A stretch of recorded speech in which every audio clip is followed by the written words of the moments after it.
बच्चों, तो कैसे हैं आप सभी। आई होप कि आप सभी बहुत अच्छे होंगे। आज हम ट्रिग्नोमेट्री रेशियोज़ का जो टेबल है वो हम सीखने वाले हैं शॉर्ट ट्रिक की हेल्प से। आपने थंबनेल में तो इसे देख ही लिया होगा, इसीलिए आप आज इस वीडियो तक पहुंच भी पाए हैं। तो चलिए हम अपना समय वेस्ट ना करते हुए आज की इस वीडियो को स्टार्ट करते हैं। तो हमारा यहाँ पे टेबल है और जो ब्लैंक दिख रहा होगा यहाँ पे कुछ एंगल्स दिख रहे होंगे। एंगल ए की वैल्यूज़ बार बार चेंज होगी, कभी 0 degree, 30 degree, 45 degree, 60 degree and 90 degree. और यहाँ पे हमारे 6 ट्रिग्नोमेट्री रेशियोज दिए हुए हैं, sine A, cos A, tan A, cosec A, sec A and cot A. इस वीडियो को स्टार्ट करने से पहले आपको थोड़ी सी चीज़ों को जानना होगा जो कि हम बेसिकली जानते हैं, बट जो बच्चे नहीं जानते एक बार इसे समझ लेंगे। हमें पता है कि जो साइन ए है हमारा, वो हमारा ये इन्वर्सली प्रोपोर्शनल, इनफैक्ट कह सकते हैं कि ये हमारा ऑपोजिट होता है कॉसेक का। तो इसे हम लिख सकते हैं कि 1 upon cosec A. Same as it is अगर हम 10 को लिखना चाहें तो 10 ए को लिखा जा सकता है 1 अपॉन कॉट ए। और एज इट इज़ अगर हम कॉस ए को लिखना चाहें तो हम लिख सकते हैं 1 अपॉन सेक ए। तो इतना जानने के बाद अब आप अगर इस टेबल को सॉल्व करेंगे ट्रिक की हेल्प से तो आपको बहुत ज़्यादा इजी हो जाएगा। चलिए स्टार्ट करते हैं। सबसे पहले आपको साइन ए की वैल्यूज़ याद होनी चाहिए, ये तो मस्ट है आपके लिए। तो साइन ए की जो 0 डिग्री की वैल्यू होती है ये होती है हमारी 0, ठीक है। अगर हम 30 डिग्री की वैल्यू देखें तो ये होती है हमारी 1:2। अगर हम 45 डिग्री की रेशियो वैल्यू देखें तो 1 अपॉन √2। और 60 डिग्री की होती है √3/2। 90 डिग्री की एज इट इज़ वैल्यू हो जाएगी 1। ये तो हमारा साइन ए का वैल्यू हो गया। लेकिन जब भी हम कॉस ए की वैल्यू लिखेंगे तो अगर आप साइन ए के लिए जो भी वैल्यू आपने लिखी है लेफ़्ट टू राइट अगर आप देखेंगे तो कॉस ए के लिए सेम एज इट इज़ जो साइन ए की वैल्यू है आप राइट टू लेफ़्ट लिख दीजिए। जैसे कि यहाँ पे राइट में पहला नंबर है 90 डिग्री पे 1 है, तो यहाँ पे कॉस के लिए 0 डिग्री पे 1 हो जाएगा। 60 डिग्री पे √3/2 है तो कॉस के लिए 30 डिग्री पे हो जाएगा √3/2। 45 पे 1/√2 तो दोनों के लिए सेम होंगे। 30 डिग्री की वैल्यू हो जाएगी 60 की, मीन्स 1/2। और 0 डिग्री की वैल्यू 90 की हो जाएगी, मीन्स 0। तो ये हमारी साइन ए से कॉस ए की वैल्यू आ चुकी है, इसे आपको लर्न नहीं करना था। अब आते हैं हम टैन ए की वैल्यू। टैन ए से पहले हम देखेंगे कॉसेक ए की वैल्यू को। तो कॉसेक ए हमने देखा कि साइन ए ऑपोजिट होता है साइन ए का कॉसेक ए। तो हम लिख सकते हैं कि कॉसेक की जो भी वैल्यू है उसका हम रेसिप्रोकल कर देंगे। तो अगर आप 0 का रेसिप्रोकल करेंगे तो ये हो जाएगा 1/0। क्योंकि हम 0 को 0/1 लिख सकते हैं तो इसका 0/1 का रेसिप्रोकल होता है 1/0। तो जब भी डिनोमिनेटर में 0 होगा तो इसकी वैल्यू होती है अनडिफाइंड, मीन्स इनफाइनाइट कह सकते हैं, अनडिफाइंड कह सकते हैं। तो इसकी वैल्यू हो जाती है हमारी अनडिफाइंड।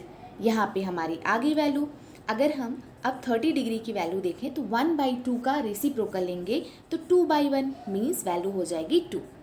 45 का रेसिप्रोकल करेंगे, यहाँ पे वैल्यू है 1/√2 तो इसका रेसिप्रोकल हो जाएगा √2। और 60 डिग्री का √3/2 का रेसिप्रोकल करेंगे तो हो जाएगा 2/√3। 1/1 लिख सकते हैं, उसका रेसिप्रोकल करेंगे तो सेम एज इट इज़ 1 ही आएगा हमारा। तो यहाँ से हमारा कॉसेक ए की वैल्यू आ चुकी है, इसे भी आपको लर्न नहीं करना था। अगर आप देखेंगे तो आपने देखा कि कॉस ए की जो वैल्यू है वो ऑपोजिट होती है सेक ए की, या फिर कह सकते हैं कि सेक ए की वैल्यू कॉस ए के ऑपोजिट होती है, रेसिप्रोकल होती है। तो चलिए हम देख लेते हैं। कॉस ए की वैल्यू हमें 0 डिग्री पे 1 दी है तो यहाँ से हम सेक ए की वैल्यू निकाल सकते हैं। तो सेक ए की जो वैल्यू होगी, अगर यहाँ पे 1 दिया है कॉस ए का 0 डिग्री पे, तो 1 का अगर आप फ्रैक्शन में लिखना चाहें तो 1/1 लिख सकते हैं और उसका रेसिप्रोकल करेंगे तो भी 1 ही आएगा। अगर आप 30 डिग्री की वैल्यू देखें कॉस ए की तो √3/2 है, इसका रेसिप्रोकल करेंगे तो 2/√3 हो जाएगा। 45 में 1/√2 है तो इसका रेसिप्रोकल करेंगे तो √2 ही आएगा। और 60 डिग्री पे 1/√2 है तो इसकी वैल्यू रेसिप्रोकल पे 2 आएगी। सेम एज इट इज़ अगर 90 डिग्री पे आप रेसिप्रोकल करते हैं ज़ीरो का, तो ज़ीरो को हम 0/1 लिख सकते हैं, और इसका रेसिप्रोकल करते हैं तो 1/0। डिनोमिनेटर में फिर से ज़ीरो आ चुका है, और डिनोमिनेटर में जब भी ज़ीरो होगा, न्यूमरेटर में आप कोई भी वैल्यू रखिए, आपकी जो वैल्यू होगी वो हमेशा अनडिफाइंड होंगी। तो यहाँ पे फिर से एक बार आपकी वैल्यू आ चुकी है अनडिफाइंड। आपको सिर्फ साइन ए की वैल्यू याद रखनी थी, और आपका कॉस ए, कॉसेक ए और सेक ए की वैल्यू आ चुकी है। अब हम स्टार्ट करते हैं अपने नेक्स्ट वैल्यू से, टेन ए की वैल्यू। टेन ए की वैल्यू आपको याद करनी पड़ेगी, तो टेन ए की भी हम फटाफट से देख लेते हैं। तो टेन ए की 0 डिग्री की जो वैल्यू होती है वो होती है 0, और 30 डिग्री की जो वैल्यू होती है वो है हमारी 1/√2, सॉरी 1/√3। 45 डिग्री पे 1, 60 डिग्री पे √3, और 90 डिग्री पे हो जाएगी हमारी नॉट डिफाइंड या अनडिफाइंड कह सकते हैं। ठीक है, अब यहाँ से हमें और कोई वैल्यू याद नहीं रखनी। कॉट ए की हमें पता है कैसे निकालना है। कॉट ए और टेन ए आपस में ऑपोजिट होते हैं, तो कह सकते हैं कि कॉट ए की जो भी वैल्यू है उसका रेसिप्रोकल कर दीजिए, आपका आंसर आ जाएगा। टेन ए की वैल्यू से कॉट ए आ जाएगा। तो टेन ए की 0 डिग्री पे वैल्यू है 0, तो हम यहाँ से कॉट ए की वैल्यू निकालेंगे। तो कॉट ए की वैल्यू 0 है यहाँ पे, तो क्या हो जाएगा 0/1। तो 0/1 अगर इसका हम ऑपोजिट, सॉरी 0/1 है, इसका रेसिप्रोकल करेंगे तो 1/0 हो जाएगा, जिसकी वैल्यू आएगी नॉट डिफाइंड। तो यहाँ से हमारे इसकी वैल्यू आ चुकी है नॉट डिफाइंड।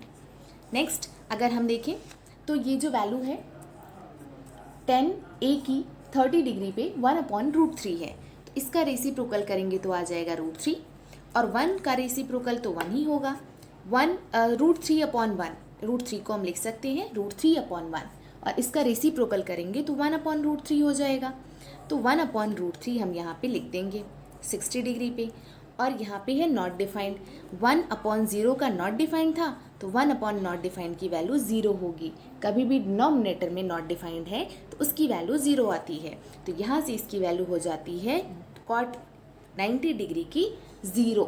तो यहाँ से हमारा पूरा ट्रिग्नोमेट्री टेबल कंप्लीट हो चुका है। आप इसे देख सकते हैं। हमें सिर्फ और सिर्फ साइन ए की और टेन ए की वैल्यूज़ को याद रखना था, बाकी सब हमें रेसिप्रोकल से या फिर हम राइट टू लेफ्ट चल के कॉस ए की तरह निकाल सकते हैं। तो हमें बस इतनी सी वैल्यू जाननी थी, और बाकी की वैल्यूज़ हमें एज इट इज़ बाकी की तरह ट्रिक के माध्यम से हमें पता चल चुका है। तो हमें याद रखने की बिल्कुल भी ज़रूरत नहीं थी। आप इसे देख सकते हैं, स्क्रीनशॉट ले सकते हैं, और एक बार से और अगर चाहे तो वीडियो को देख सकते हैं। आपको 1-2 बार देखने से ही समझ में आ जाएगा। अगर आपको ये वीडियो पसंद आई हो तो प्लीज़ एक लाइक करके जाइएगा, और अपने फ्रेंड्स में ज़रूर से शेयर कीजिएगा, ताकि उन्हें भी ट्रिग्नोमेट्री टेबल याद करने की ज़रूरत ना पड़े, वो भी ट्रिक की वजह से अपना सारा का सारा याद कर सके और अपने एग्ज़ाम में फुल ऑन फुल मार्क्स ला सके ट्रिग्नोमेट्री में। आज के लिए बस इतना ही। मिलते हैं हम आपसे एक और नए ट्रिक के साथ नेक्स्ट वीडियो में। तब तक के लिए बाय बाय।